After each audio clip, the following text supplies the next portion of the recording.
August 6th, 2024. His request for leave of absence was granted without question.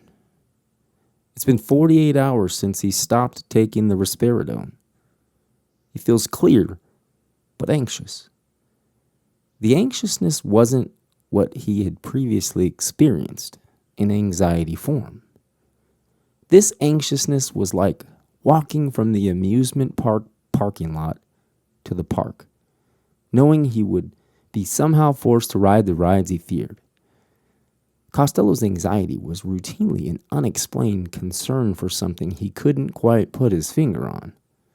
So he embraced this anxiousness because it just meant he was going for a ride that he would most likely enjoy, even though he dreaded the thought of taking it.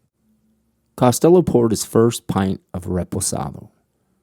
He was quite the añejo enthusiast, but it had been years and he didn't want to take the elevator straight to the rooftop. He also didn't want to pour some shit blanco and spend any precious time evaluating the spirit. Just stick with the middle ground and get on with your business. Besides, in many cases, reposado can be quite a surprise depending on the brand. It was a smart choice. He ate a heavy lunch and skipped dinner. His binges were always much more visceral on a slightly empty stomach. He also cracked open a case of Mexican lager cans to balance out the first night. Besides, one thing he remembers about his heavy drinking days was how much he loved Mexican lager in a can. All these big brands filled bottles for so many years until some genius came through and convinced the brass to add the cans. Something a lot of people don't understand is, when drinking from a bottle, beer is much better poured into a glass. The carbonation and settling of ingredients were designed for the empty glass. Even further, the beer should be slowly dumped into the glass. This tilted glass and slow pour was nothing but a beer flattening fallacy. If you want to pull beer straight from the rack and drink, always opt for cans. Costello thought back on his days with his round table of imaginary drinking mates. He never prepared his apartment for them. They always seemed to situate themselves accordingly to however his furniture was left before he began his binges. The evolution of the whole opening of his mind to this gathering was rather unexpected.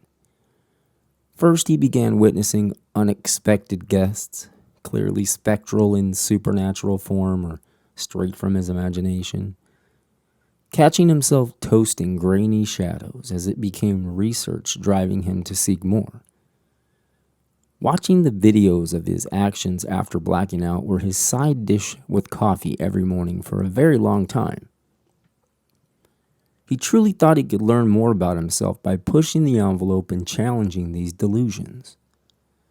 Problem was, he never learned if they were in fact delusions. He was terrified to be completely honest with his psychiatrist.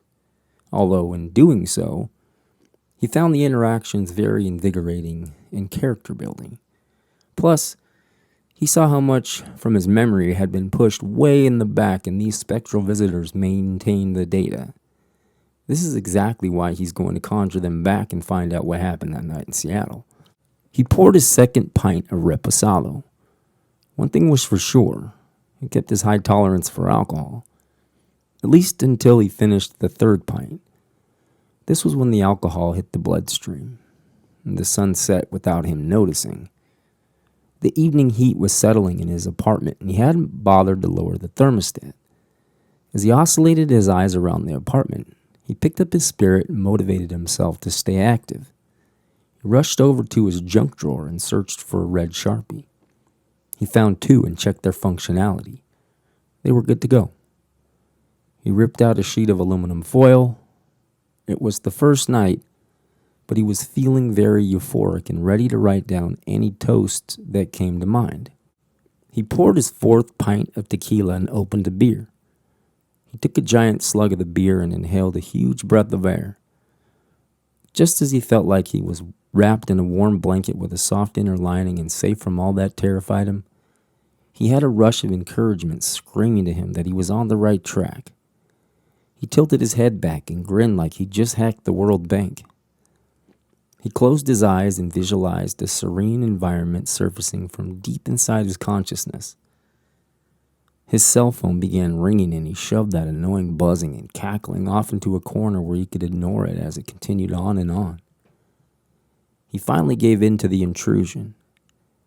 As he opened his eyes, he saw daylight and realized he was face down at the dining room table at 6 a.m.